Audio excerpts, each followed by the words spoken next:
A family comedy છે. કાકા શું કાકા કેમ છો કાકા કેમ છો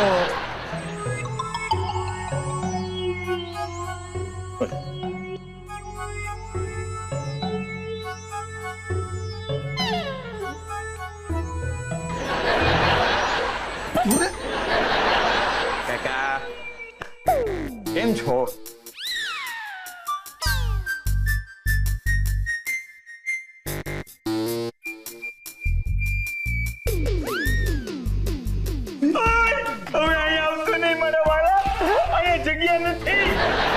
એડજસ્ટ થઈ જશે જો હું કરી બતાવજો એ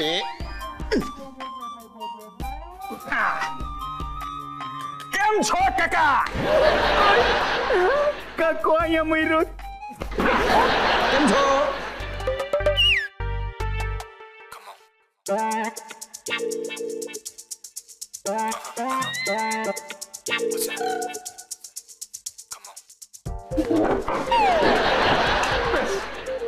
કોઈ વાંધો નહીં હું તમારા ખોળામાં બેસીશ આનું કઈ કરે મારે ખોરે નહીં હવે તો મોટો થઈ ગયો આમ ફરી જા અહીંયા બેસી જા કાકા મારાથી નારાજ છો જાણે તો પછી મોઢામાંથી થર્મોમીટર કાઢીને મારી સાથે વાત કરો ને આમ ચપ્પુ લઈને વાત કરશો તો કોણ ખુશી ખુશી વાત કરશે? કઈ વાત ચપ્પુ હા? કેટલું બુઠ્ઠું ચપ્પુ છે.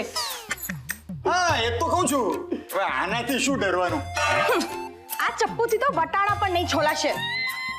તમે ચપ્પુથી વટાણા છોલો છો ઓબ્વિયસલી મારા હાથ અને નેલ્સ ખરાબ થઈ જાય યુસી. મારી દીકરી છે જુઓ મારા ઘરમાં છે ને ચપ્પુ વિશે અને ચપ્પુ સાથે કોઈ વાત કરે ને એ મને બિલકુલ પસંદ નથી. સોરી કાકા અમિતભાઈ તમે પાર્થ પાસેથી કઈ બીમારીનો ઈલાજ કરાવો છો? મને છે ને એક આદત છે એકચ્યુઅલી એડિક્શન છે લોટરીની ટિકિટ ખરીદવાનું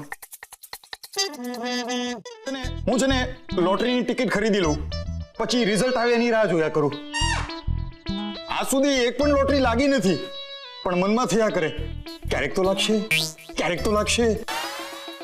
આ કઈ બહુ મોટી સમસ્યા નથી. તમને ખબર છે મારો ભાઈ સંદીપ છે ને એ બિઝનેસ પાછળ ગાંડો છે. એને પણ મોહ છે કે એક દિવસે બહુ મોટો બિઝનેસમેન બને. કેટલા બધા ધંધામાં હાથ નાખ્યા પણ દર વખતે એને પૈસા ડૂબાડ્યા જ છે. તોય એને આશા છે કે આજે નહીં તો કાલે એનો કોઈક બિઝનેસ તો ચાલી જ જશે. અરે પણ હું તો મારા પગારની એક પાઈ ખર્ચી નાખું છું લોટરી પાછળ અને અંતે લોટરી લાગતી જ નથી. મારી આ ટેવથી મારી પત્ની પણ પરેશાન થઈ ગઈ છે. એટલે જે ધંધામાં આપણને એક પૈસાની ખબર ન પડતી હોય ને એ ધંધાની માલી પર હાથ નખાય જ નહીં. અને આવડી આ લોટરી છે ને એ એક પ્રકારનો જુગાર જ છે. કાકા જુગારમાં તો હું એક્સપર્ટ છું એક્સપર્ટ. આમ એક નજર પડે ને ત્યાં અંદાજો આવી જાય મને. બતાવ આજો આ વટાણાની થાળી છે ને એમાં કેટલા વટાણા છે એ તમે કહી શકો? એટલે આ કઈ જાતનો સવાલ છે? કાકા જવાબ ન આવડતો હોય ને તો ના બોલવાનું. હું કહી શકું છે કે કેટલા વટાણા છે થાળીની માલિપા? 53 વટાણા છે. એક ખાલી ફોતરું છે વટાણો નથી અંદર. લાગી શરત? એટલે એ તારું ગણવા માંડતો એ વટાણા?